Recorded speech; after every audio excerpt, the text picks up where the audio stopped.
Questão 1. Quais os 2 sinais que Deus deu para Moisés? 2 sinais que Deus deu para Moisés. 1, 2, 3, 4, 5. Resposta? Isso, muito bem. Transformou a vara em serpente, lembra? E também a mão ficou leprosa e depois ficou curada. Isso, muito bem. Vamos lá, número 2. Quem Deus colocou para falar por Moisés? 1, 2, 3. Resposta? Arão. Muito bem, Arão. 3. Qual foi o resultado do primeiro encontro de Moisés e Arão com o faraó? Qual foi o resultado do primeiro encontro de Moisés e Arão com o faraó? 1, 2, estão perdidos. 3. Resposta? Aumentou a opressão. Muito bem, isso mesmo. Número 4. Porque Deus quase mata Moisés no caminho de volta ao Egito. Essa tá fácil, vocês lembram? Porque Deus quase mata Moisés. 1, 2, 3. Resposta? É a circuncisão do segundo filho. Muito bem. Peraí, deixa eu falar para vocês entenderem, tá? Moisés não tinha feito a circuncisão do seu segundo filho. Entenderam? Vamos lá. 5. Como é o nome do irmão e da irmã de Moisés? Tá fácil. O nome do irmão e da irmã de Moisés. 1, 2, 3, 4. Resposta? Arão e Miriam. Meu Deus. 6. A praga da água se tornar sangue foi um ataque contra o deus Nilo. Qual o nome desse deus? 1, 2, 3. Resposta, eu quero ouvir agora. Ai, vocês arrasaram, eu errei. Deus Rapi, tá, gente? Rapi. 7. Qual o nome do faraó da época da escravidão dos israelitas? Qual o nome? É a 7. Qual o nome do faraó daqui? Qual o nome da cidade em que Moisés não? Essa daí foi da outra. Tá, vamos lá. Tá aí, vai. Qual o nome do faraó da época da escravidão dos israelitas? Resposta, porque todo mundo falou pra mim ali, não sei. Ouvi. Tútimes terceiro. Tútimes terceiro. Vamos lá. Agora tem que ir pra lá. Vai, a próxima. Qual o nome da cidade em que Moisés... Esse daí foi do antigo, gente. A 9. Qual deus egípcio foi confrontado com a 10ª praga, a morte dos primogênitos? Essa é fácil. Calma, pula, gente, que eu vou fazer uma aqui para vocês. Calma. Acalma o seu coração. Isso. Qual deus egípcio foi confrontado com a 10ª praga, a morte dos primogênitos? Resposta? O próprio faraó. Muito bem. Próximo. Deus mandou os israelitas prepararem a Páscoa. O que significa a palavra Páscoa? Ricardo falou, frisou bastante isso. 1, 2, 3, resposta? Passar por cima. Tá, eu vou fazer a resposta da pergunta daqui, tá, gente? A 7, que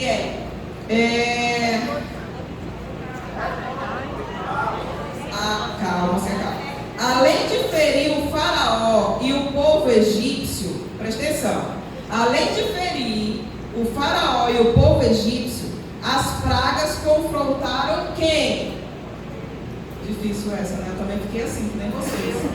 Além de feriu o faraó e o povo egípcio, as pragas confrontaram quem?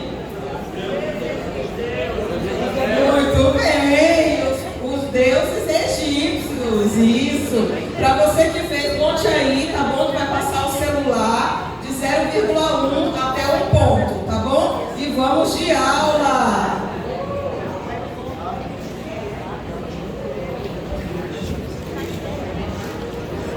Parabéns para você que conseguiu acertar tudinho. Você que estava com dificuldade, continue se dedicando, continue estudando, vai dar certo. Bom, se acalme, vamos para a nossa aula, tá bom? Na semana passada, a gente viu ali que o povo de Israel atravessou o Mar Vermelho, né? Nós vimos também que Faraó e o seu exército continuou indo atrás desse pessoal ali durante a travessia do Mar Vermelho, justamente para pegar o povo e trazer de volta para o Egito, né? Continuou a perseguição. Mas vimos também que Deus fez com que o mar se fechasse após a passagem dos israelitas. Então, aquelas águas caíram em cima de Faraó e de todo o seu exército, matando todo mundo. Porém, talvez para você tenha ficado uma dúvida em relação à morte do Faraó, né? Porque em Êxodo não deixa muito claro se o Faraó realmente morreu naquele momento.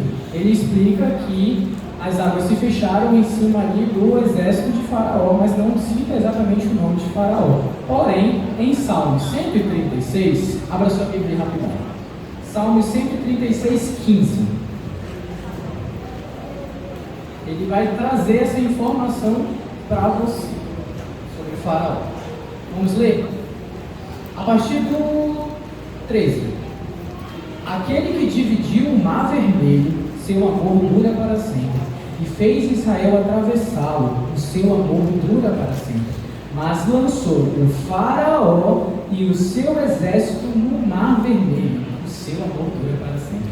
Então, Salmo 136, 15 traz essa informação de que sim, Faraó, juntamente com o seu exército, foi engolido ali pelo mar e todo mundo morreu, né? Tanto que a Bíblia fala que no dia seguinte eles viram ali os corpos, né, dos egípcios. Então o Faraó provavelmente morreu naquele momento. Até porque, se a gente for ver a questão da profundidade do Mar Vermelho, você vai ver que não, acredito, eu pelo menos creio que não tem como alguém sobreviver sem a proteção de Deus naquele momento. Por quê?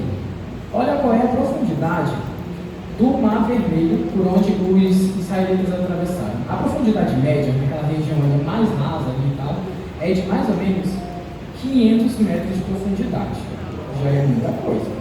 A profundidade, a parte mais profunda onde ficam as fossas daquele mar, é de 3.040 metros de profundidade. Então, é muita água, né? Imagina esses dados em relação ao prédio mais alto que tinha nos Estados Unidos quando havia ali as Torres Gêmeas, né? No caso, o prédio mais alto eram as Torres Gêmeas. Ela media mais ou menos 417 metros de altura, fora as antenas, né? Se tu pega aquele prédio e joga dentro ali do mar, ainda não dá, né? Nem uma boa parte dele. Então, imagina tudo aquilo caindo em cima de Faraó e do seu exército. Uma grande probabilidade de não sobreviver ninguém, né, sem a proteção de Deus. Então, tenho a certeza de que, como Salmo 136, 15, a Bíblia já deixa bem claro, morreram. Tá? Bom, e após a travessia do Mar Vermelho, passaram-se então 3 dias, e o povo estava andando pelo deserto e começou a reclamar. E vamos de novo com aquele ciclo de reclamação, né? Vai começar, você vai perceber que a partir daqui o povo de Israel vai começar a reclamar de muita coisa. Mas em relação a esse momento, eles reclamaram justamente porque não havia água naquela região. Eles estavam andando pelo deserto, sem poder se hidratar, né? Sem poder tomar a água deles. Abra sua Bíblia lá em Êxodo 15, 22.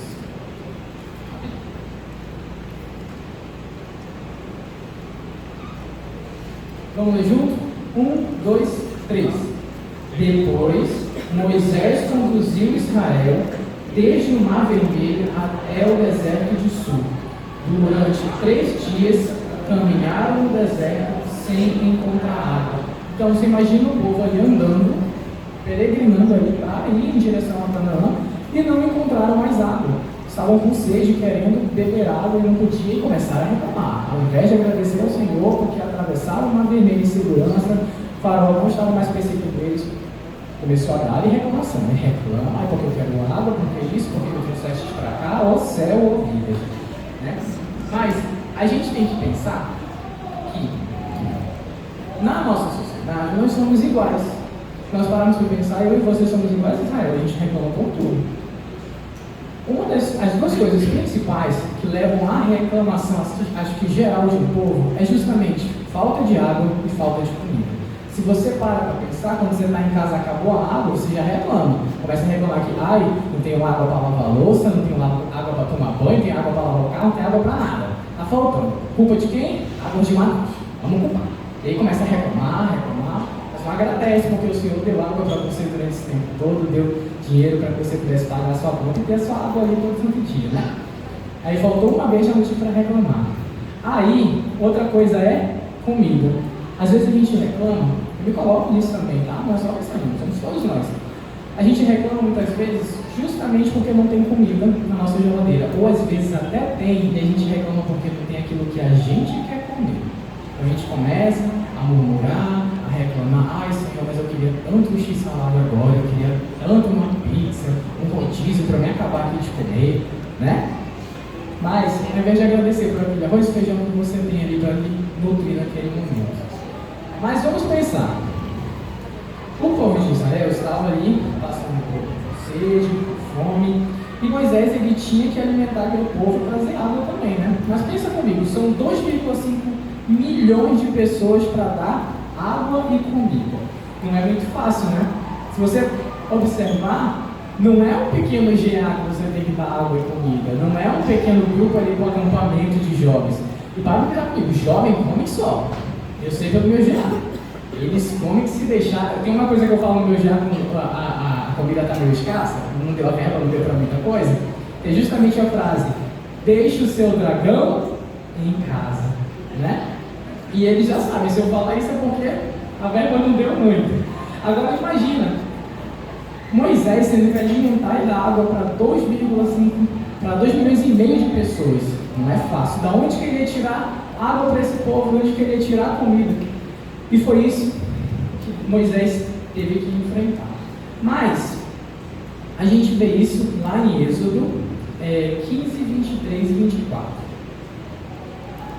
Diz assim: então chegaram a Mara, mas não puderam beber das águas de lá, porque eram amargas. Essa é a razão porque o lugar chama-se Mara. E o povo começou a reclamar a Moisés, dizendo: que beberemos?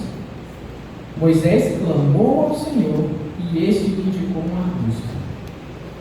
Você observa que eles chegaram a esse lugar, e lá essa água não era potável lá em Mara. Então, quando eles iam beber, essa água se tornava amarga. Você não conseguia tomar, ela não era boa para a saúde da população, não era boa para ser tomada. Então, o povo começou a reclamar: meu Deus, não tem água, tem um local aqui que tem um lago, mas não tem água. Então, eu não posso tomar, estou com sede, preciso comer, preciso beber, né? E a gente consegue ver nesse momento o nosso próximo princípio. Moisés, ele clama ao Senhor. E nós vemos que essa é uma marca da característica da liderança de Moisés. Então a gente tem o nosso princípio de que um bom líder, ele clama ao Senhor. E aí, a gente se pergunta, se essa é uma característica de Moisés, como liderança, será que nós temos essa característica dentro de nós também? Será que nós clamamos ao Senhor pelo nosso GA, pela nossa família, pelo nosso ministério?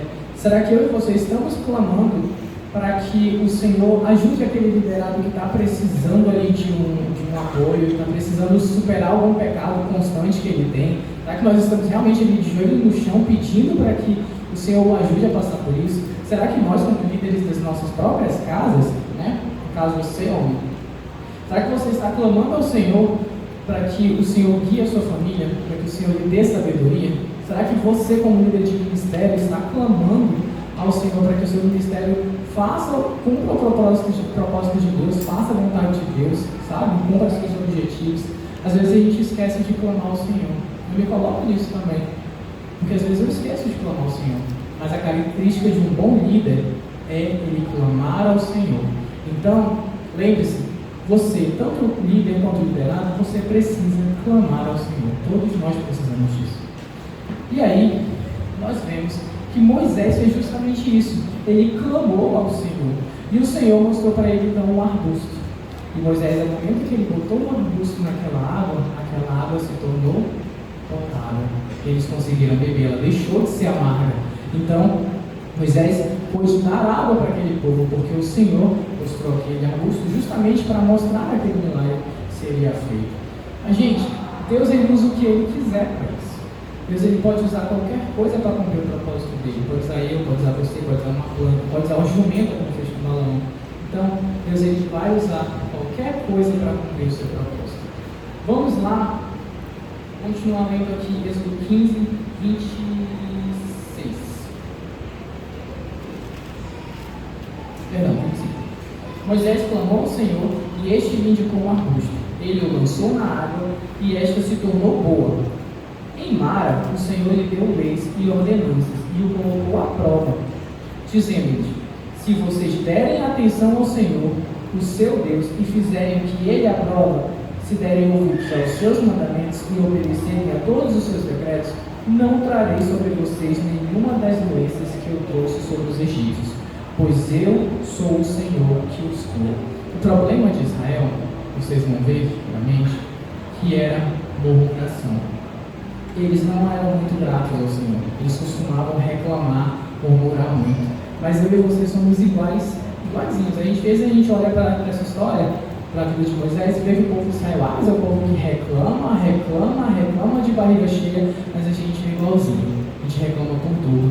Se está chovendo, a gente reclama. Se está sol, a gente reclama. Se está nevando, a gente reclama.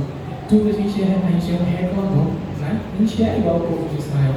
E nós não podemos ser assim. O que Deus quer da gente é justamente obediência e gratidão. Então, sejamos gratos ao Senhor por tudo que Ele tem nos feito. Lembre o que o Senhor fez para você no passado. Lembre de onde o Senhor te tirou, do Egito onde você estava sendo escravizado. E agradeça. Simplesmente agradeça ao Senhor, louve ao Senhor e seja obediente. Então, todos eles beberam daquela água, né, que já estava ali potável, já estava mais amarga. E todo mundo ficou feliz naquele momento. Pararam de reclamar, barriga cheia, tanque cheio. Vamos seguir a viagem, né? E então, eles partiram dali e chegaram a um lugar chamado Elim. Lá haviam 12 fontes de água e 70 palmeiras, e eles puderam ali descansar de boa. Então, eles decidiram acampar junto àquelas águas.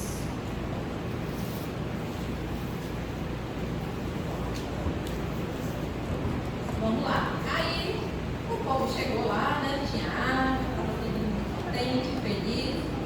Só que depois de tempo eles saíram de lá e foram para o deserto de Sim. Isso aconteceu mais ou menos 30 dias depois que eles saíram do Egito. Quando eles saíram do Egito, eles saíram com comida, certo? 30 dias depois, você acha que ainda tinha comida? Não tinha mais comida. E aí o povo começou a fazer o quê? Não, pode falar. Fazer o quê? Reclamar. Igual eu e você. O povo começou a reclamar: Moisés, por que o Senhor não matou a gente lá no Egito? Por que trouxe a gente para cá? Para morrer de fome? Foi para isso que tu trouxe a gente para cá? Para morrer de fome? Mas bora lá, vamos pensar. Você acha que Deus não sabia que no deserto não tem comida? Quem foi que tirou o povo do deserto? Deus, foi Deus que tirou. Quem estava guiando esse povo até esse deserto? Deus. Você acha que Deus não sabia que no deserto não tem mercado lá? Não tem, não dá para pedir mais frutos, não dá. Ele sabia disso. Mas ele queria ensinar aquele povo. Ensinar aquele povo a confiar nele. Sabe por quê, gente? Porque nos momentos difíceis, o Senhor refina a nossa fé. Ele fortalece o nosso caráter. Não é na prosperidade, não, que nosso caráter é forjado, não. É na dificuldade. Deus estava ensinando para aquele povo e Ele ensina para a gente. Quando a gente passa por um deserto, Deus está ensinando a gente a confiar nele. Tem situações na nossa vida em que Deus deixa só Ele como o único refúgio. Já aconteceu isso na sua vida? Você correu para um lado, você correu para o outro e ninguém resolveu o seu problema. Só uma pessoa podia resolver. Quando você correu para Ele, foi resolvido. Aconteceu isso com você? Comigo já aconteceu várias vezes também. E Ele estava ensinando aquele povo, refinando a fé daquele povo, ensinando aquele povo a confiar nele.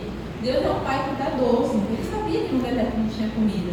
E aí o povo começa a reclamar. A gente já está em Êxodo 16, tá? Coloca aí Êxodo 16, 3, por favor.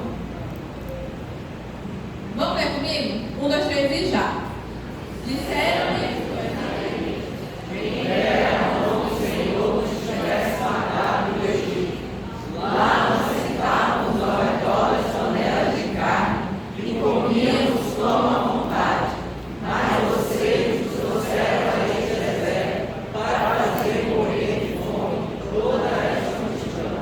Gente, eles estavam falando que era melhor estar lá no Egito, que lá tinha carne, eles podiam comer, beber à vontade.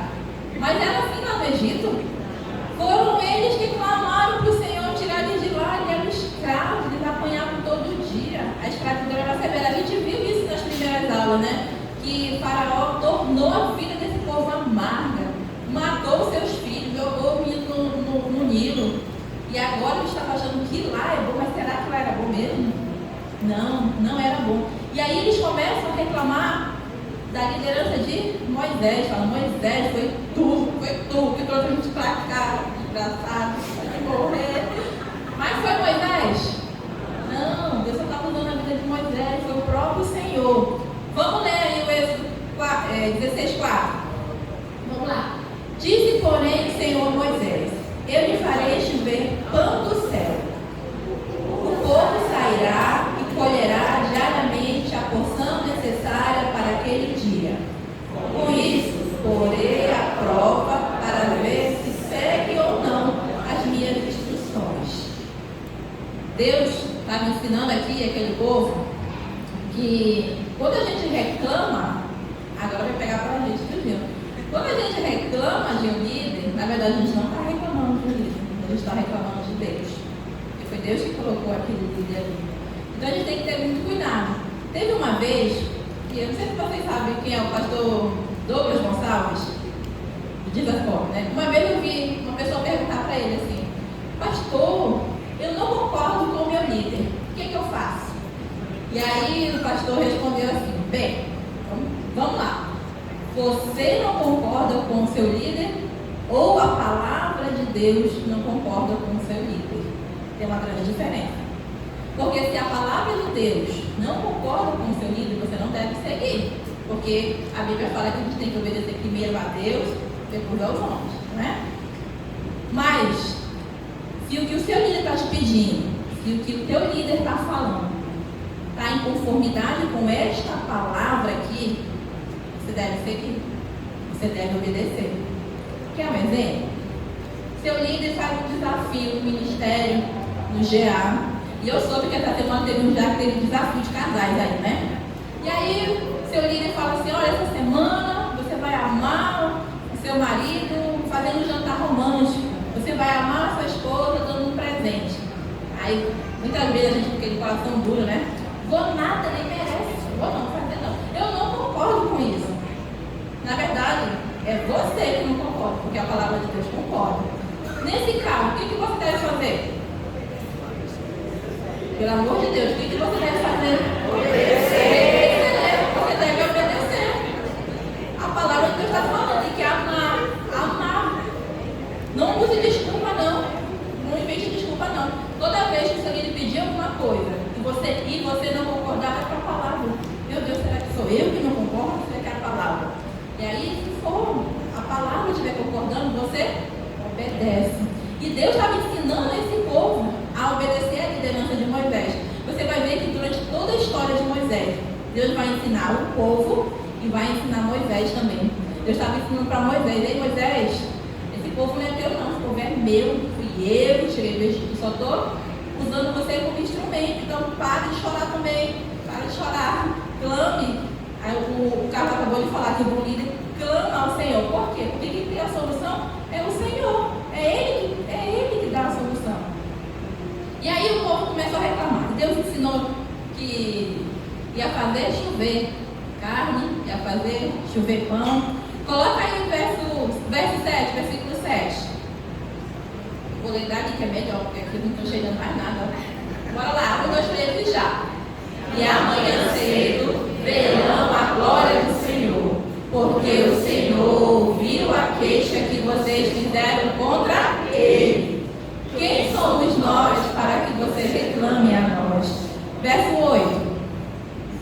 E disse ainda Moisés: o Senhor dará a vocês carne para comer ao entardecer, e pão à vontade pela manhã, porque Ele ouviu as queixas contra Ele. Quem somos nós?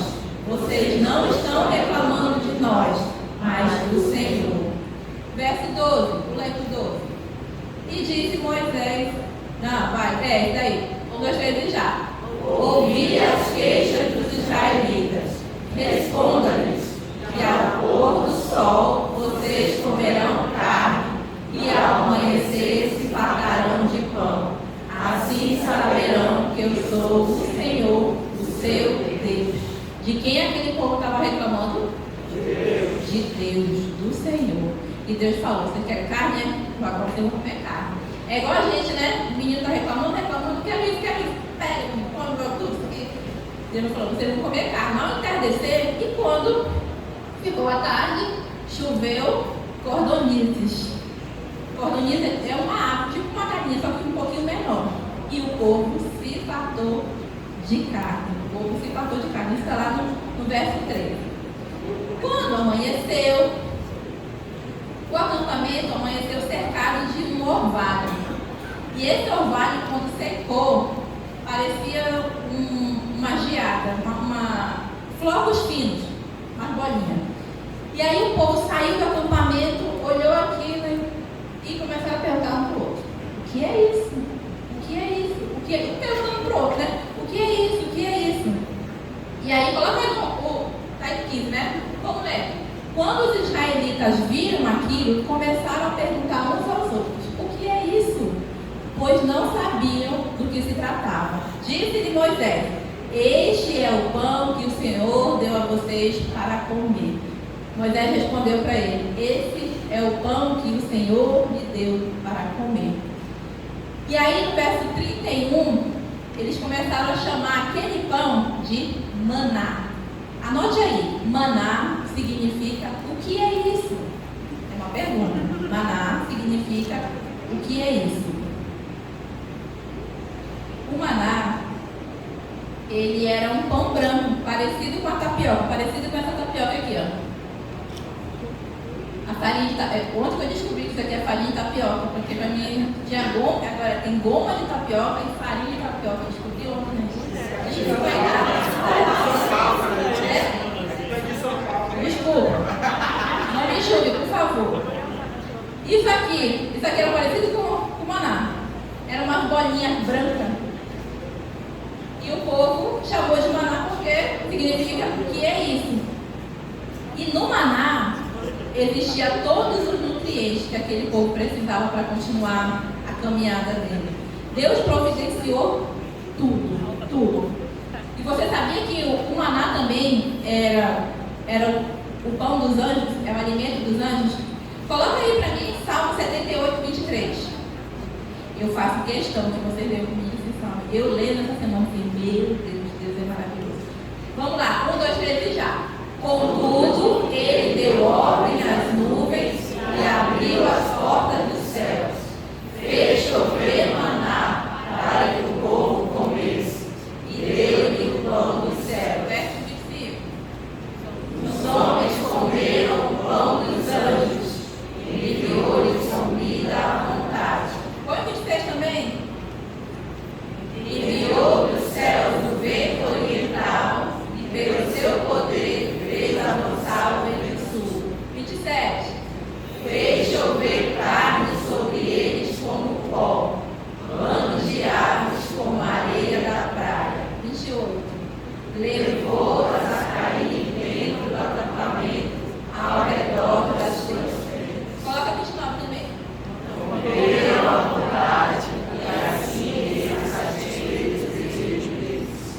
Deus não é bom com a gente?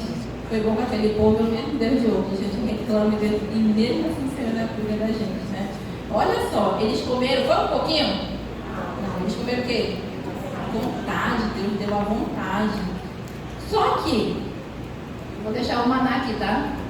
Que é o maná, tá? A gente tentar pior não, que é o maná.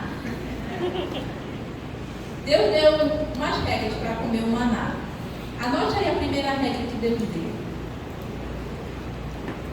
O povo saía para recolher.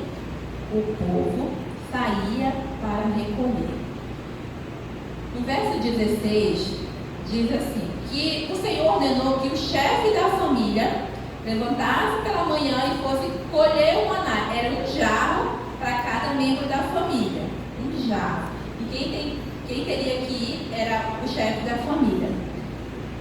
Sabe o que isso nos ensina? Que Deus dá a comida, mas a gente precisa trabalhar. Deus não poderia ter colocado na mesa dos israelitas, não? Eles acordassem, olhavam, olha meu Deus, o maná está até assado. Poderia ou não poderia? Poderia, mas ele estava ensinando aquele povo o valor do trabalho. Eles tinham que levantar cedo e colher o maná. E a Bíblia fala que tinha que pegar um jarro para cada membro da família. Eles não precisam pegar um monte. Sabe o que isso mostra? Porque Deus ele cuida de cada família. A família que tinha maior número de pessoas pegava o maior número de maná. A família que tinha o menor número de pessoas pegava uma quantidade pequena de maná. E o maná era para aquele dia. Porque Deus fala assim, olha, todos os dias vocês vão colher o maná, exceto no sexto dia. No sexto dia vocês vão colher o dobro.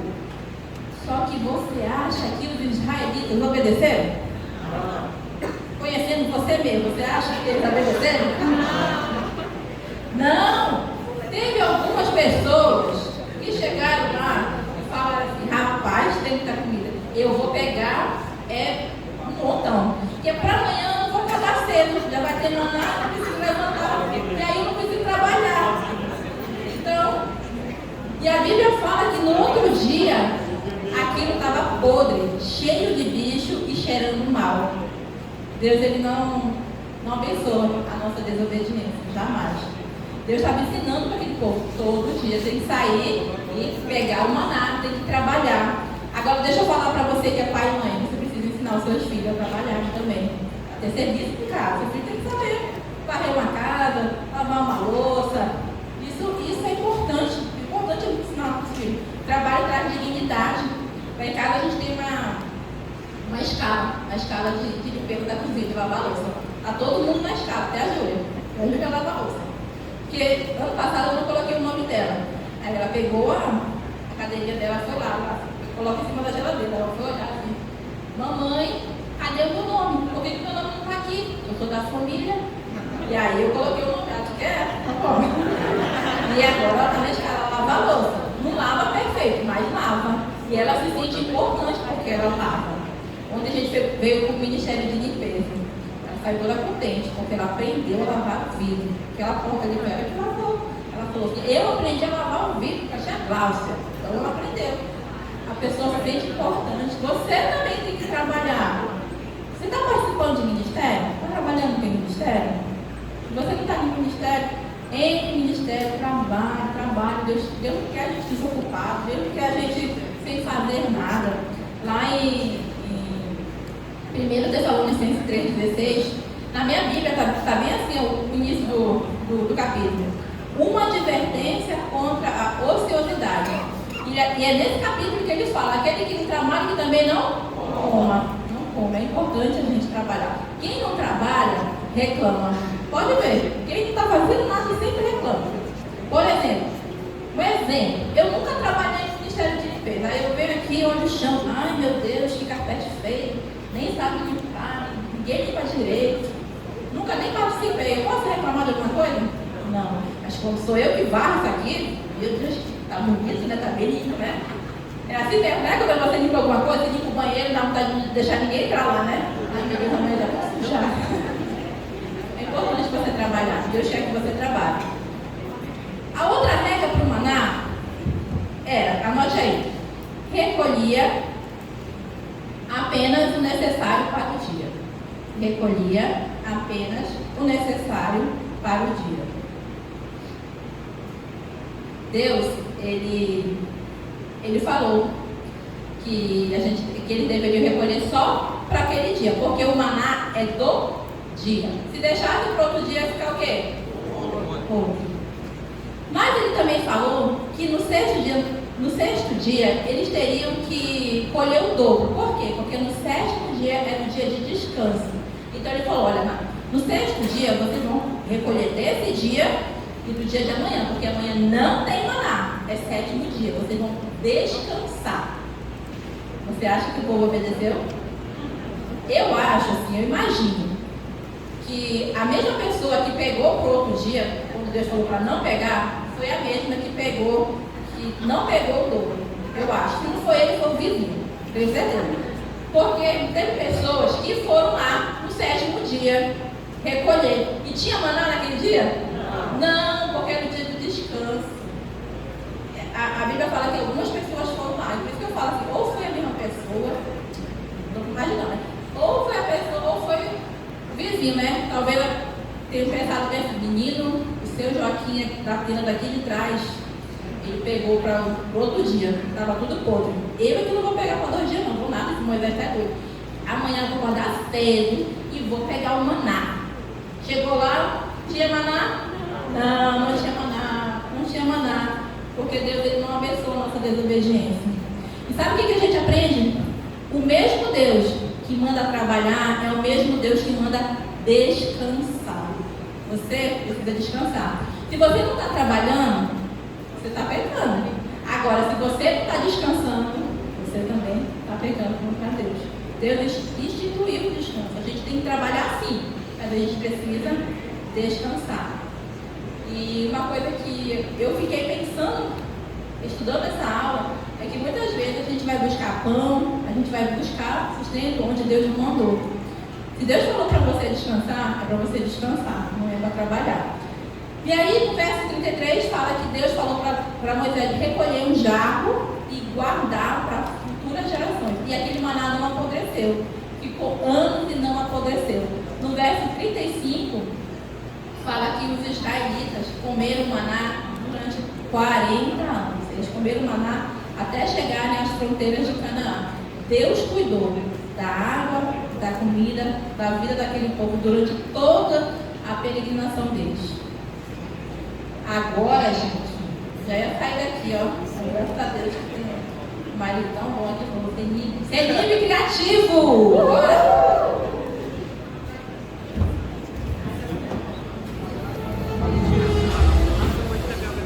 Seja bem-vindo, povo de Israel. Vocês já foram escravos do Egito, já foram oprimidos, e muito, né? Todo mundo cortou palha, carregou tijolo, mas vocês foram libertos. E graças a Deus por isso vocês louvaram. E agora vocês vão ver o surpreendente. Vocês vão ver o milagre acontecer. Vocês vão atravessar o Mar Vermelho. Como isso vai acontecer? Daqui no ponto de gravação, levanta a mão aqui, ó. Quem está aqui nessa linha aqui, ó. Levanta a mão para mim aqui, ó. Todo mundo levanta e esse povo aqui fica com a mão levantada. Bora, povo, levanta! Bora! Levanta todo mundo. Daqui nessa linha para cá, dá um passo para a esquerda. Dá um passo para cá. Daqui nessa linha para cá, um passo para a esquerda. Daqui para cá, um passo para a direita. Já começou a abrir o Mar Vermelho, tá vendo? Aqui vai ser duas equipes. Pode passar para cá, pô. Vocês passam para cá. Essa linha passa para cá. Isso. Vão ser duas equipes. É a equipe Arão. Vocês estão imaginando quem? A equipe Arão. E a equipe Moisés. Mas vamos lá. Como que vai acontecer?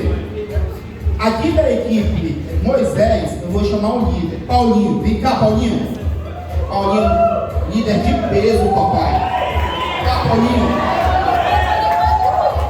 E aqui na equipe Arão, eu vou chamar o Iarles. Qual é aqui, Iarles?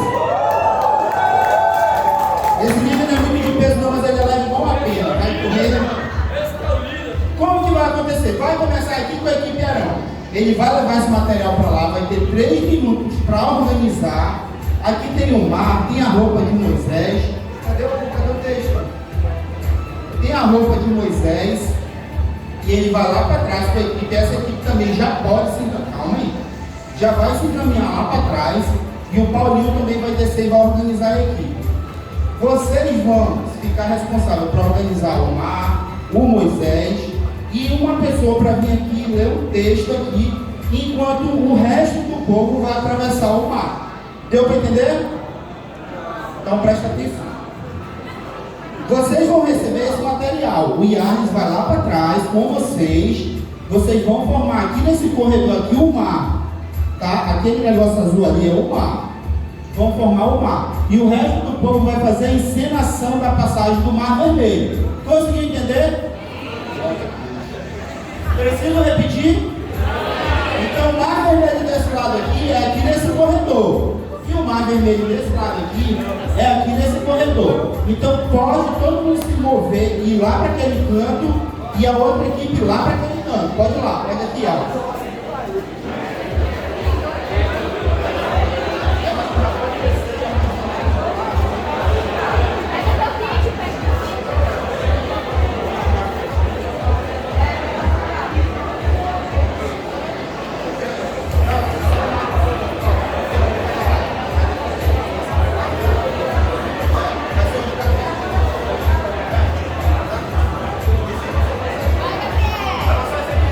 Oxigênio, né, Gabriel? Tá. Vamos lá, rapidinho, gente. 3 minutinhos aí, ó. Tá rolando o tempo aqui? Pode botar o tempo aqui, por favor. 3 minutinhos já acabou, 2. Bora. O povo ainda não conseguiu nem se organizar na beira do mar ainda.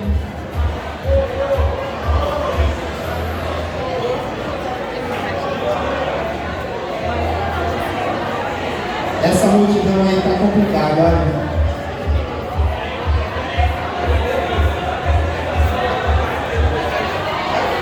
O povo está dizendo aqui que agora dá para entender Moisés, foi uma luta, né?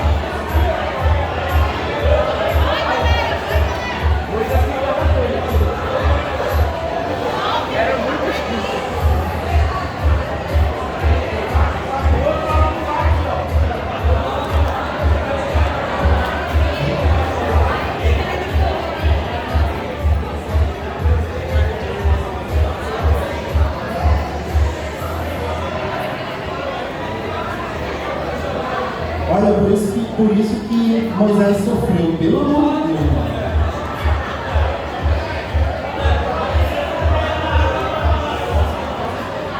Falta 1 minutinho só, hein? 1 minutinho, 20 minutos.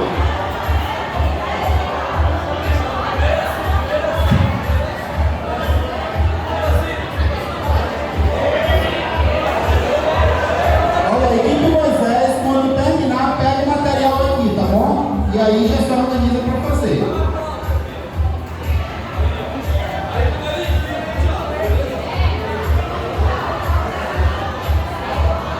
Tá pronto?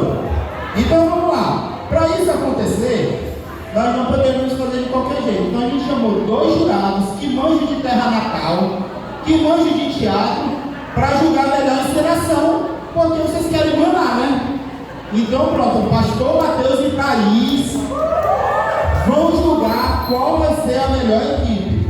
E a quem é que vai vir ler o Jorge, vai ler? Tá com o microfone, né, Jorge? Pode parar o tempo aí.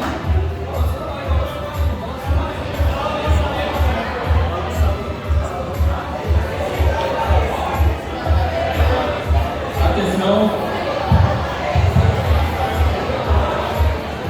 Ao aproximar-se do farol, os israelitas olharam e avistaram os egípcios que marchavam na direção deles, e, aterrorizados, clamaram ao Senhor.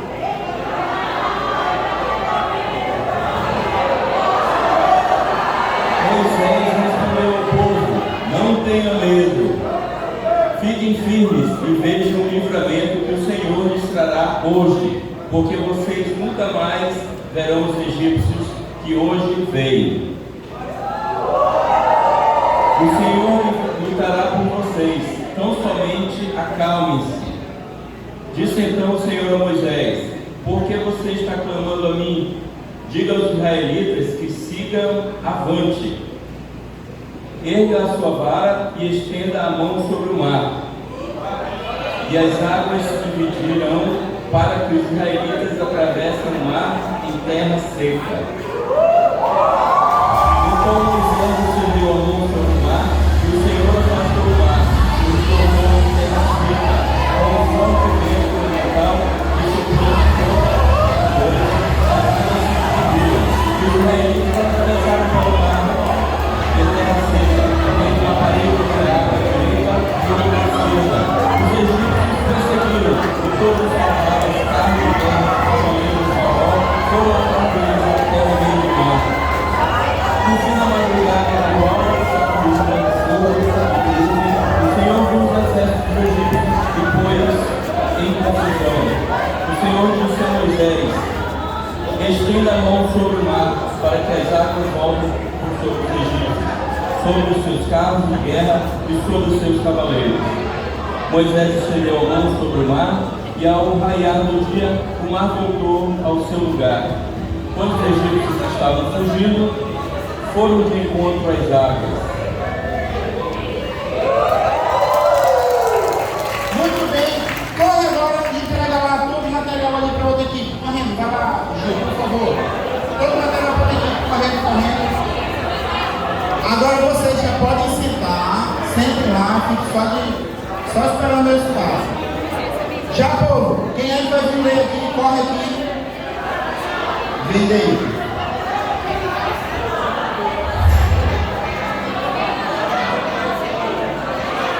Já, vamos lá, povo, embora. Vai ver o povo de Israel muito complicado, Deus me livre.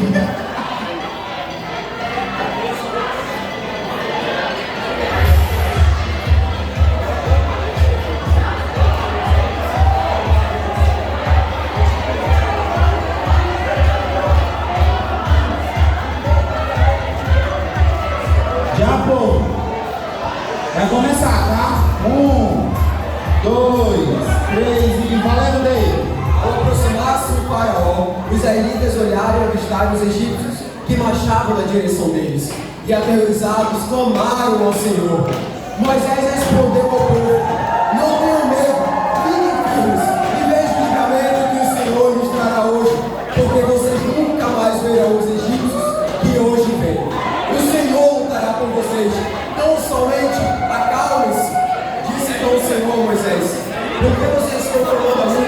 Diga aos israelitas que sigam avante, ergam sua vara e estendam sobre o mar, e as águas se dividirão para que os israelitas atravessem em terra seca. Então Moisés estendeu a mão sobre o mar, e o Senhor afastou o mar e o tornou em terra seca. Quando a forte vento oriental que soprou toda aquela noite, as águas se dividiram, e os israelitas atravessaram pelo meio do mar em terra seca, tendo uma parede de água direita e outra à esquerda. Os egípcios perseguiram todos os cavalos, carros de guerra e os cavaleiros do Faraó foram atrás deles até o meio do mar.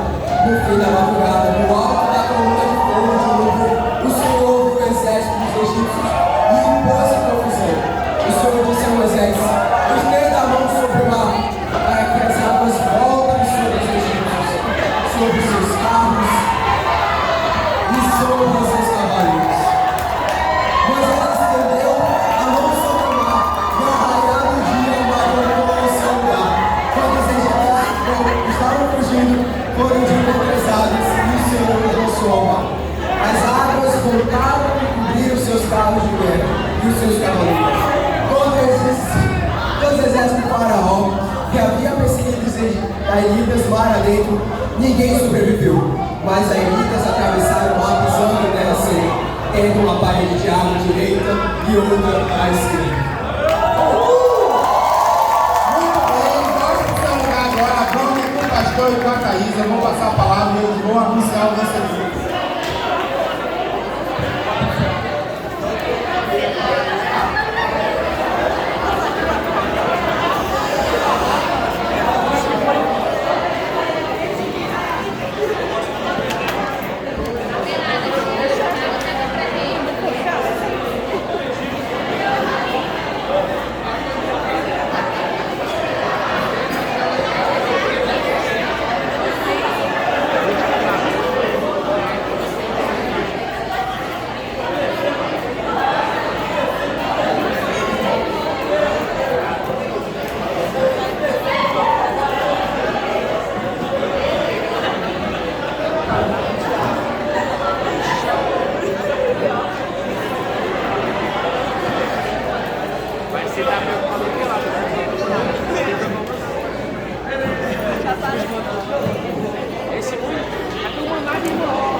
Difícil aqui, a gente está no impasse,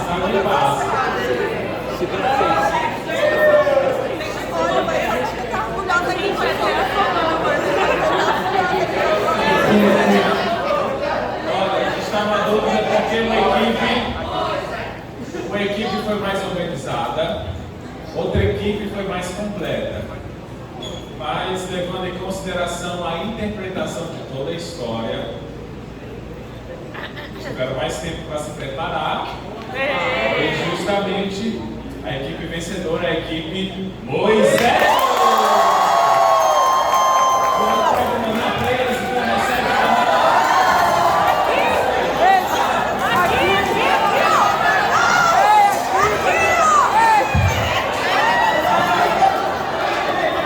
Muito bem, se acalme, já receberam o maná, volta para o seu lugar que nós vamos continuar de aula.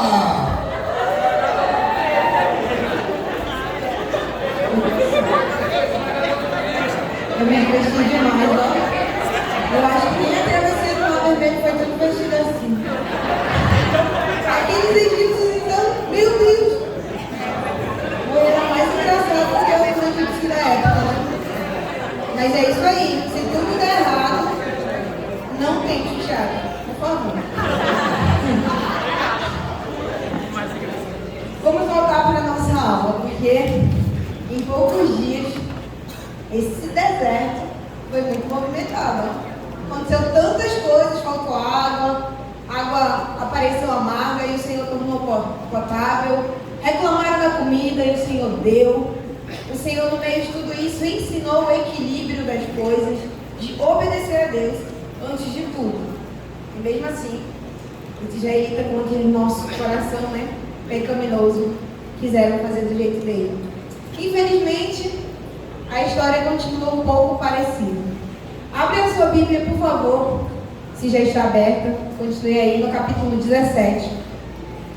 No capítulo 17, aqui no versículo 1, acompanhe comigo, por favor. Toda a comunidade de Israel partiu do deserto de Sim, andando de um lado para outro, conforme a ordem do Senhor. Acamparam em Refidim, mas lá não havia água para beber. Mais um teste, será?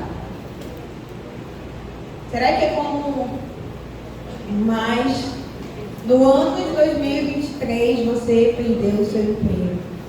Como 5 anos atrás ou 2 anos atrás. Mas no ano de 2023 aquele plano dá errado. Será que é mais um teste? Vamos ver como Israel se saiu. Por essa razão, não demora muito, né? Não tem muito intervalo as coisas. Por essa razão, queixaram-se a Moisés e exigiram: dê-nos água para beber. Ele respondeu: por que se queixam a mim? Aí entra esse papel de responsabilidade e de um bom líder. Muitas das vezes, como líder da sua casa, como mãe, como líder de um ministério, você pega tudo isso para si e diz: é culpa minha. Pode ser, parceladamente. Mas tem coisas que o Senhor usa para nos tratar de fato. E como a Simone havia dito, o Senhor usou tudo isso não somente para tratar o povo de Israel, mas para tratar o líder, o homem, o servo, o filho, Moisés também. E muitas coisas acontecem na nossa casa, como o seu filho, no seu casamento, no seu ministério, no seu trabalho, não somente para tratar aquela pessoa envolvida, mas para tratar nós, para tratar o nosso coração, que muitas das vezes ainda é egoísta, ainda depende do nosso eu, da força do nosso braço, e o Senhor quer nos trazer dependente a Ele. Mas Moisés, um homem muito paciente, Senhor. E ele continua: por que põe o Senhor à prova? Mas o povo estava sedento e reclamou a Moisés: por que você nos tirou do Egito? Foi para matar de sede a nós, e aos nossos filhos e aos nossos rebanhos? A gente volta, né? Eles estavam ótimos lá no Egito. Eu não queria estar no Egito. Estavam ótimos no Egito, uma tamanha escravidão, mas mesmo assim, eles olham para trás, né? E muitas das vezes, em momentos de desânimo, em momentos de tristeza, você quer olhar para o seu passado lá atrás, e aí o seu passado é um passado de escravidão, igual eles, oprimido, apanhando, e aí em momento de desânimo você olha para trás, poxa, apesar da escravidão, apesar da dor, você tem que achar uma desculpa. A nossa mente é assim, é só a minha. A sua é assim também? Poxa, gente, eu me senti um pecado, era só a minha. A sua é assim também? Ah, obrigada. Mas a gente tende a querer colocar desculpa. Sempre uma desculpa. E você sabe disso muito mais do que eu. Porque é uma briga no nosso interior, sabe? Mas é muito interessante, muito sábio a parte de Moisés dizer, não é eu, é o que a gente aprendeu, não é o líder em si. Você está reclamando do Senhor, você está apontando, é como se, e muitas das vezes a gente age como o povo de Israel. E esse é um ponto, e é um princípio muito importante dessa questão, é que a gente julga tanto, né? E eu já fui essa pessoa também, dizer, poxa, esse povo, o Senhor abriu o mar, matou até os egípcios legais ali. O Senhor abriu o mar para o povo passar em terra seca e eles ainda duvidam do Senhor. Poxa, o Senhor deu uma tapioquinha para eles comerem. Maná. Desculpa, senhor. O Senhor deu o maná. O Senhor deu acordou. O Senhor deu tudo que eles queriam, o Senhor deu. E mesmo assim eles não reclamam. Mas o Senhor deu a sua roupa. O Senhor deu o seu emprego. O Senhor deu a sua casa. O Senhor deu a comida. O Senhor dá todos os dias. O Senhor lhe acorda todos os dias. O Senhor dá água, né? O Senhor dá uau. Mas mesmo assim, a gente reclama. Eu já fui a pessoa de julgar, Senhor, esse povo não é possível, o Senhor abriu o mar. Ai, o Senhor manda até no nuvem para aquecer a noite. Poxa vida. Opa, para dar um friozinho também ao dia. Naquele calorão, mas mesmo assim eles duvidam. Mas a gente é igual, assim. Quando nós damos esse espaço à nossa carne, quando nós damos essa abertura a tudo isso, ao pecado, aos nossos desejos, à nossa vontade, quando de fato nos permitimos estar cada vez mais distantes do Senhor, é tudo isso que toma conta do nosso coração. O nosso óculos embaça para as maravilhas que o Senhor já fez na nossa vida.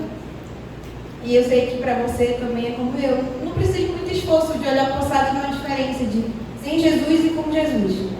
Não precisa de muito esforço. Só uma lembrança rasa, assim. Você já percebe que, uau, se não fosse Jesus.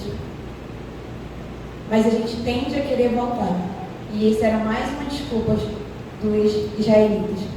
E o Senhor, mais uma vez, com a paciência que Ele tem conosco diariamente, hora em hora, segundo em segundo, o Senhor mais uma vez pede para que Moisés chame algumas autoridades e vá até o Monte Horebe e bata a rocha.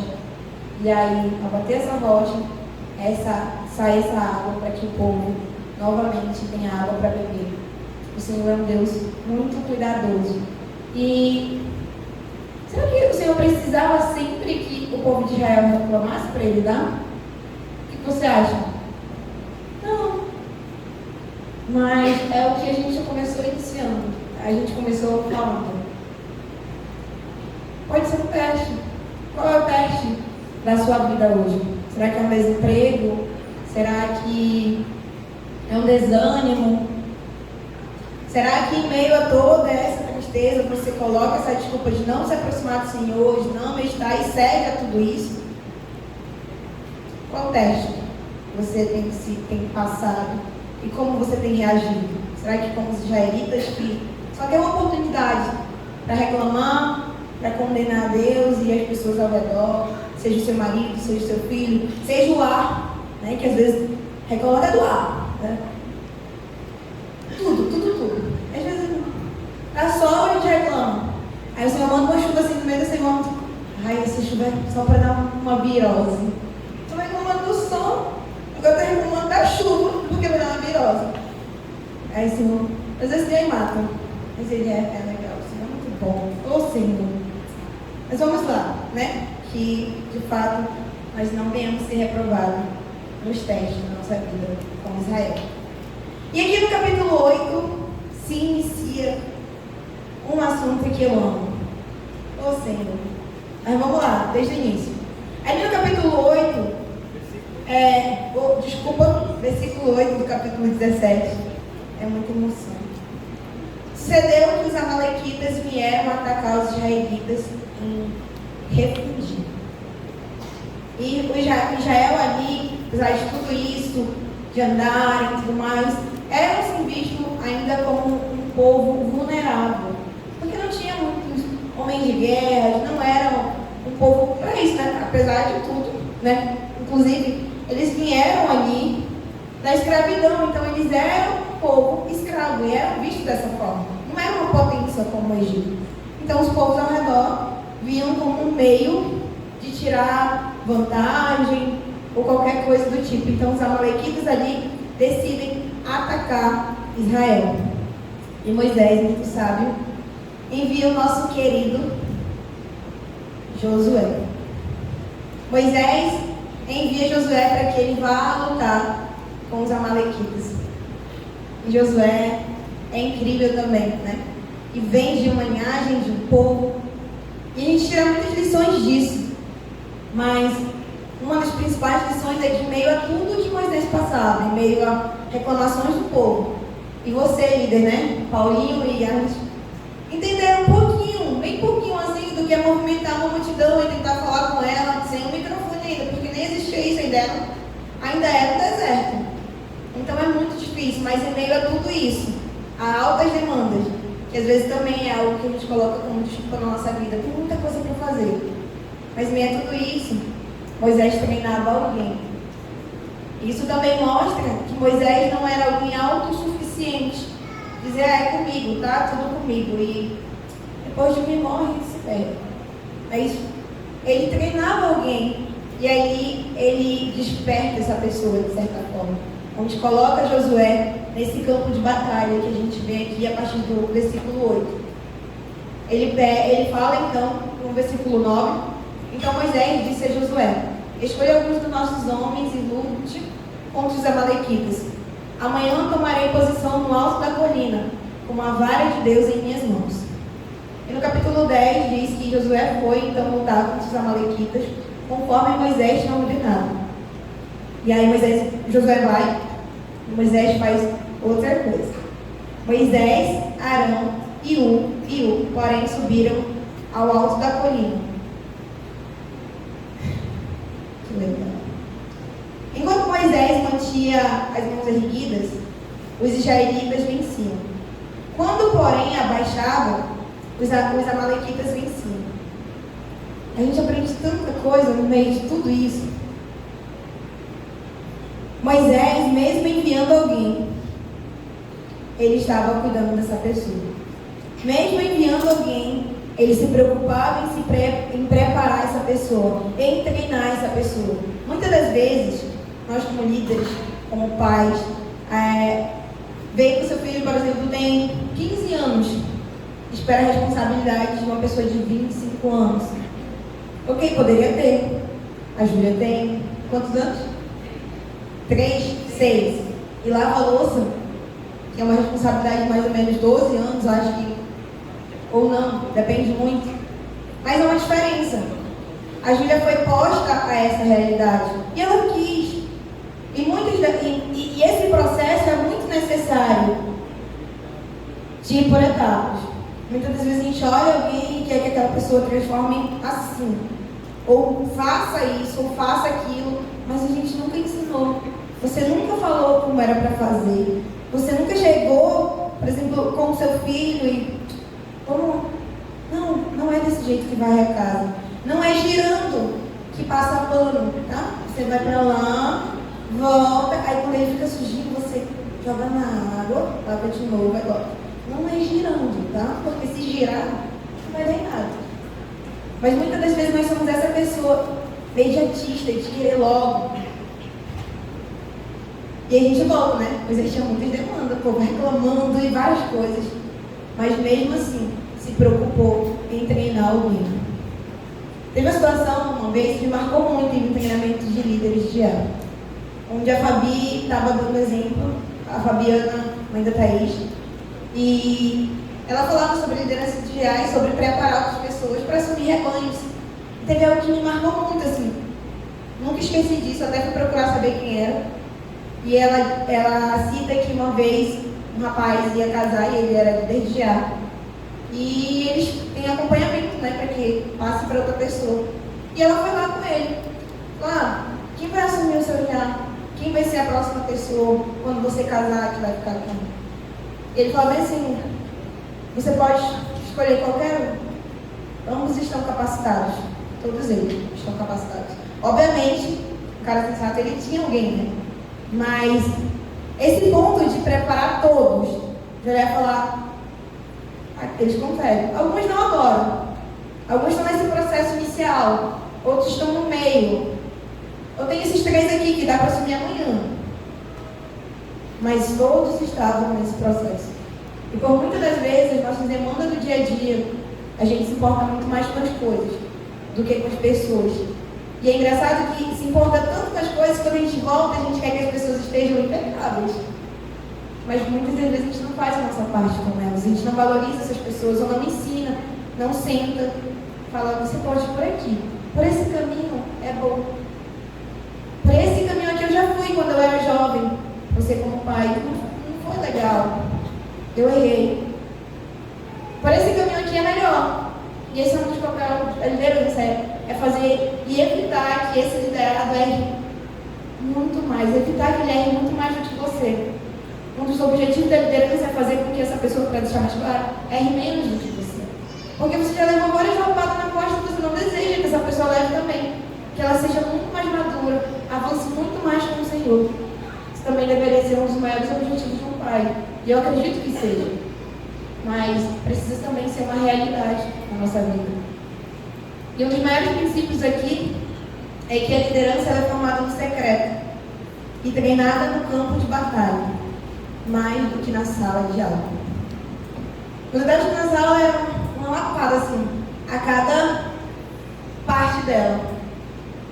E aí você pode se perguntar, mais do que na sala de aula, mas que não é importante ler. E Tiago 1,23 fala, você sabe disso, né? Não se engane, fingindo-se, pode colocar no meio, aquele que ouve a palavra, mas não a põe em prática, semelhante a um homem que olha a sua face no espelho. 24, por favor. E depois de olhar para si mesmo, sai e logo esquece a sua aparência. Pode seguir. Mas o homem que observa atentamente a lei perfeita, que traz a liberdade, e persevera na prática dessa lei, não esquecendo o que ouviu, mas praticando, será feliz naquilo que fizer. Há uma diferença. Qualquer pessoa, você concorda que qualquer pessoa, tanto eu, tanto você, ou um descrente pode ler o mesmo livro e ter conhecimentos iguais? Você concorda comigo? Sim. Está acessível. Um livro cristão está acessível para qualquer pessoa. A Bíblia está acessível para qualquer pessoa. Mas a diferença no meio de tudo isso é um relacionamento vivo com o Senhor e a prática dessa palavra. O relacionamento vivo com o Senhor que gera aqui, nesse secreto, na sua intimidade com o Senhor. E isso quebra toda uma liderança de aparência. Porque você não está preocupado em mostrar para as pessoas. Você não está preocupado em só juntar um copo no chão da igreja quando a igreja está movimentada ou quando tem alguém vendo. E na semana, quando não tem ninguém por aqui, só o seu ministério, você passa assim pela história, você vê o copo, faz a chutar. Isso quebra isso, porque você não está preocupado com o que as pessoas estão vendo. Você entende a quem você deve agradar, que é o Senhor. Você conhece Ele nesse lugar de intimidade. E a gente volta para outro processo, que é o treinamento no campo de batalha. Valorizar mais as pessoas do que as coisas. Você não vai amar mais as pessoas se não amar a Deus e não amar as pessoas. Poxa, muitas pessoas vêm. Eu queria tanto amar as pessoas como fulano de tal. Eu falei, o que você está fazendo? Eu estou esperando o fulano vir aqui. Eu vou lá. Quer amar? Vai lá. O que não falta é gente querendo ser amada.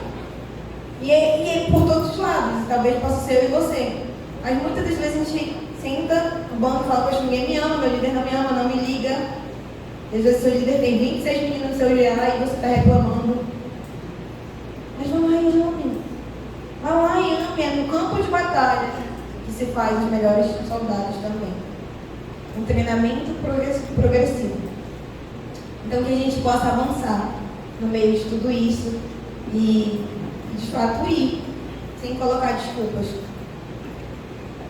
Moisés protegia ali Josué, né? E a Bíblia fala no capítulo 12, quando os irmãos de Moisés já estavam cansados, foi Ur e Arão com ele, né? Quando os irmãos de Moisés já estavam cansados, eles pegaram uma pedra e a colocaram debaixo dele, para que ele sentasse. E aí Ur e Arão seguravam os braços dele. Porque imagina só, desde o amanhecer ao pôr do sol, a Bíblia fala, que ele se manteve lá. E então Israel venceu. Isso nos mostra que nem todas as guerras, nenhuma guerra, na verdade, a gente vai conseguir vencer sozinho. Sempre com a ajuda de Deus, e foi Deus que deu esse direcionamento tanto para Moisés quanto ali para Josué, mas com a ajuda de outras pessoas também. Recentemente, tem uma pessoa no meu GA que ela é responsável por uma coisa: os descartáveis. Pode parecer bem simples para você, mas se você não tiver copo, você não toma refrigerante, né? Se tiver um melado, uma macarronada, se não tiver o prato, você também não come.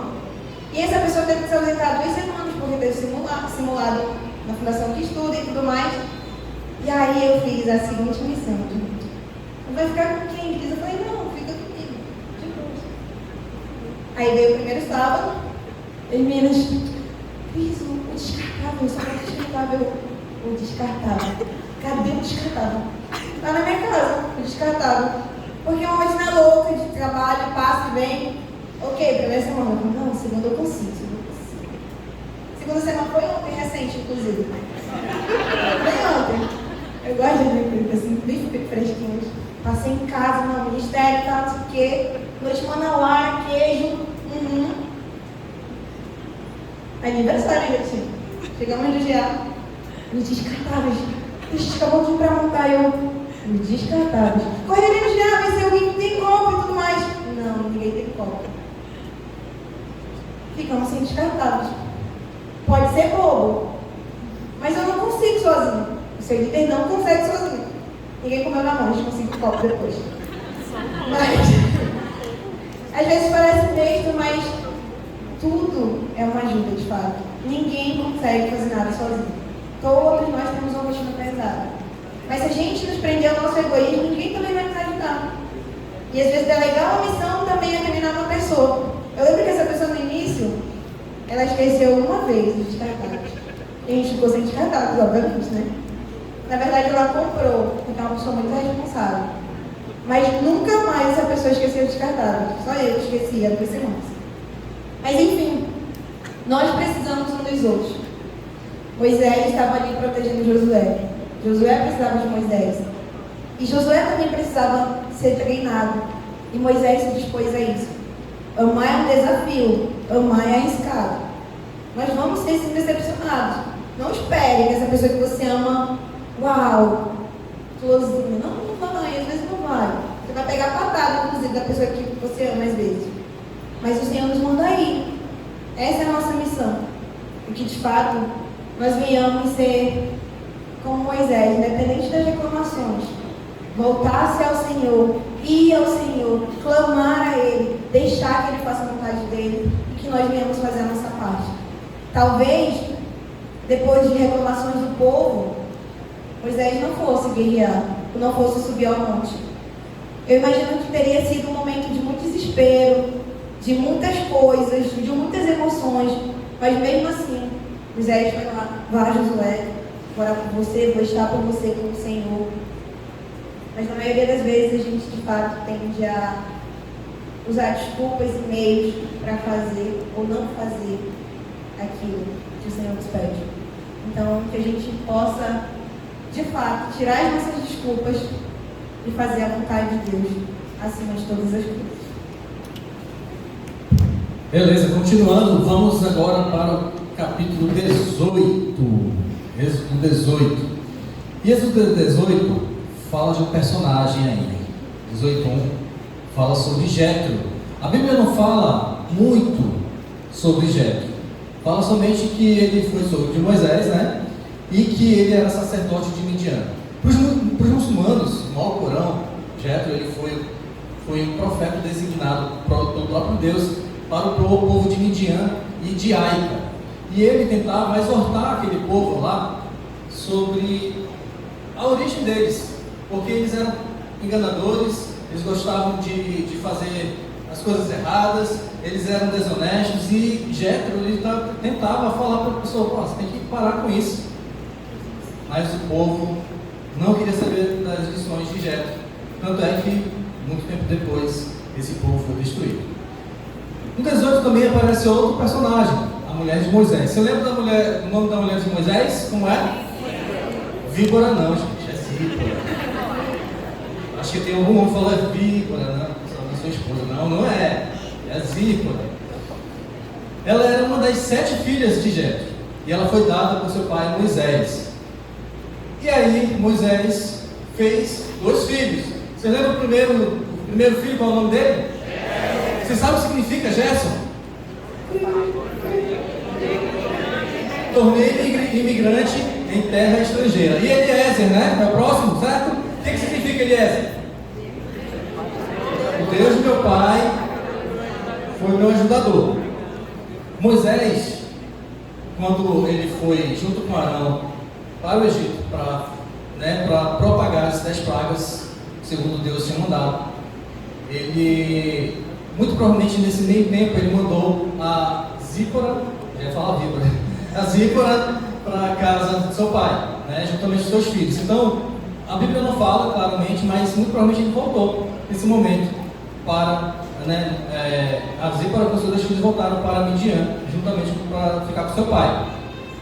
E aí, no versículo de 5 a 7, cara, nesse versículo a gente pode visualizar uma cena, tipo aquele programa De Volta para Minha Casa. Lembra? Domingo aí que você assistia lá o Gugu? Eu lembro, eu sei. Aí tinha aquela família, né, que o pai está longe, morando lá em São Paulo, a família no Nordeste, eles tinham a oportunidade de voltar para sua casa, né? Aquela emoção, aquela alegria, muito choro. Eu queria mostrar essa cena para você agora, no versículos 5 a 7, tá? Êxodo 18, de 5 a 7. Diz assim, ó: Jetro, sogro de Moisés, veio com os filhos e a mulher de Moisés encontrá-lo no deserto, onde estava acampado perto do monte de Deus. Jetro mandou dizer-lhe: eu sou seu sogro, Jetro, estou indo encontrá-lo e comigo vão a sua mulher e seus filhos. Eu fico imaginando Moisés já, ele lendo aquilo, as lágrimas caindo, poxa, o coração dele batendo forte, vou ver minha mulher, meus filhos. Então Moisés saiu ao encontro do sogro, curvou-se e beijou, trocaram saudações e depois entraram na tenda. Esse é um momento que é muito importante. Inclusive, queria falar com os jovens. Jovens, vocês que ainda não se casaram, olha só o que a Bíblia diz sobre a importância de você escolher bem a família da sua esposa, do seu esposo. Aqui, a gente vê que a gente não pode olhar somente para os olhos bonitos, né, do seu crush, né? Seu crush, aquela pessoa que você está de olho. Você não pode simplesmente olhar só para o sorriso dele ou dela. Não, você tem que ver o contexto todo. Sabe, Moisés, ele tinha um sogro que amava a Deus. E você, jovem, deve olhar para a família do seu crush aí, ver se a família dele também ama a Deus. Não é uma regra, tá? Não é uma regra. Mas se aquela pessoa que você está apaixonado tiver uma família que ama a Deus, vai ser muito melhor para você e para a sua família, porque você com certeza vai ser uma família mais abençoada, com certeza, né? Porque, olha só, Jetro era temente a Deus e se dava bem com Moisés. Lá a gente pode ver isso em Êxodo 18, de 8 a 12. Vamos ler aí. Êxodo 18, de 8 a 12. Diz assim, ó: então Moisés contou sobre tudo que o Senhor tinha feito ao faraó e aos egípcios por amor a Israel, e também todas as dificuldades que tinham enfrentado pelo caminho e como o Senhor os livrara. Jetro alegrou-se ao ouvir todas as coisas boas que o Senhor tinha feito a Israel, libertando das mãos dos egípcios. A gente vê aí, agora, a partir desse momento, que eles eram amigos, né? Genro e sogro, eles eram amigos, eles estavam muito bem. Eles contavam um para o outro o que acontecia, o que era importante. E Jetro se alegrava com isso. Essa amizade fez com que, no verso 13, no versículo 13, a gente vê o que Moisés, que Jetro dá um conselho para ele. Mas antes, olha só, no versículo 10 ao 12, ele fala assim, ó. Olha só o que Jetro falou para Moisés. Disse-lhe: bendito seja o Senhor que libertou vocês das mãos dos egípcios do faraó, que livrou o povo das mãos dos egípcios. Agora eu sei que o Senhor é maior que todos os outros deuses, pois ele os superou exatamente naquilo de que eles se vangloriavam. Então Jetro, sogro de Moisés, ofereceu um holocausto e sacrifícios a Deus, e Arão veio com todas as autoridades de Israel para comerem com o sogro Moisés na presença de Deus. Olha só que fantástico. O próprio sogro ofereceu sacrifícios juntamente com todos os líderes de Israel na presença de Deus. Cara, isso é fantástico. Essa amizade trouxe muitas coisas boas para o próprio Moisés. E aí a gente vê o conselho, né, que Jetro dá para Moisés, a partir do versículo 13. Jetro, ele viu que Moisés, ele levantava cedo para ver o que o povo tinha de reclamação, um com o outro, né? O vizinho lá, a tenda do vizinho lá, estava fazendo barulho, estava bagunçando, estava batendo no filho do outro, e ele se levantava para ver o que o outro tinha para reclamar, e ele julgava as causas do povo de Israel, e ele passava o dia todo. Jetro, o seu sogro, olhou para aquela situação e viu: não é certo o que ele está fazendo, não é certo. Ele passou o dia todo sozinho para aconselhar esse povo. Olha só o que falou Jetro ao seu genro. Ele fala assim, a Bíblia fala no versículo 14: quando seu sogro viu tudo o que ele estava fazendo pelo povo, disse: o que é que você está fazendo? Por que você se assenta para julgar e todo este povo espera em pé desde a manhã até o cair da tarde? Olha o que Moisés respondeu: o povo me procura para que eu consulte a Deus. Toda vez que alguém tem uma questão, esta me é trazida, e eu decido entre as partes, e ensino-lhes os decretos de Deus. Respondeu o sogro: o que você está fazendo não é bom. Você e o seu povo ficarão esgotados, pois essa tarefa é pesada demais. Você não pode executá-la sozinho. E aí Jetro, ele vai ensinar a Moisés o que ele deve fazer. Gente, você muitas vezes pode julgar assim: cara, se eu passar algo para alguém fazer, não vai sair do jeito que eu quero. Você pode falar: pô, eu faço melhor, eu consigo fazer, mas você não pode fazer sozinho. Você também não está treinando ninguém para fazer para outra pessoa, para os outros, né? A servir também. Você não está ensinando os outros a servir a Deus. Você está só você fazendo, só você. Isso não é certo. O líder que insiste em fazer tudo acaba tapando um buraco aqui e não sobra tempo para ouvir os irmãos e principalmente a voz de Deus. O líder também precisa confiar nos irmãos, precisa confiar naquelas pessoas que estão perto dele e pedir ajuda para resolver as situações, as complicações. O líder sábio, ele consegue delegar serviço, delegar o que tem que resolver. Muitas pessoas aqui na nossa igreja pensam que o líder não peca. Sabia disso? Pensa. Eu já ouvi isso. Mas não se engane, gente. O líder é tão pecador quanto qualquer um de vocês aqui. É todo mundo igual. Todo mundo é igual aqui. Não tem ninguém melhor que o outro. Mas também o líder está em busca da santidade. Assim como você. Tem que meditar. Sabe? A liderança às vezes pode ser um local de solidão para o líder. Porque ninguém mais cobra o líder. Há muito tempo ninguém pergunta: Ricardo, falou quantos versículos essa semana? Ricardo, olha só, cara, poxa, eu tô achando que tu não tá certo o que tu tá fazendo. Acho que tu poderia fazer assim. Ninguém. Mas se o líder não tiver o desejo, o anseio por meditar, por procurar na palavra de Deus, a vontade dele, ele pode pecar, ele vai pecar. Então, você que é liderado, você que tem um líder, seja no GA, no ministério, pergunte aí do seu líder, uma missão para você, inclusive. Você tem a missão de perguntar ao seu líder de GA ou de ministério: quantos versículos ele meditou essa semana? Quais foram os versículos? Você falou do seu ministério?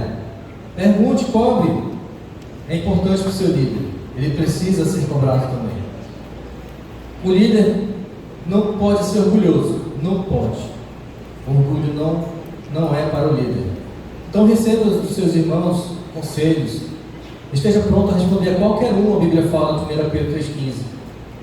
Das pessoas que lhe pedirem razão da sua fé. Então, pergunte qual é o seu líder. E olha só que Jétro falou para Moisés. Um princípio que ele tem que ser, dos líderes que ele tem que ter. Primeiro, que ele tem que ser capaz. Aquela pessoa que ele foi, o líder que Moisés tinha que escolher, e qualquer líder precisa ter, que ele seja capaz. Ou seja um homem inteligente, de bom senso, que faz as coisas corretamente.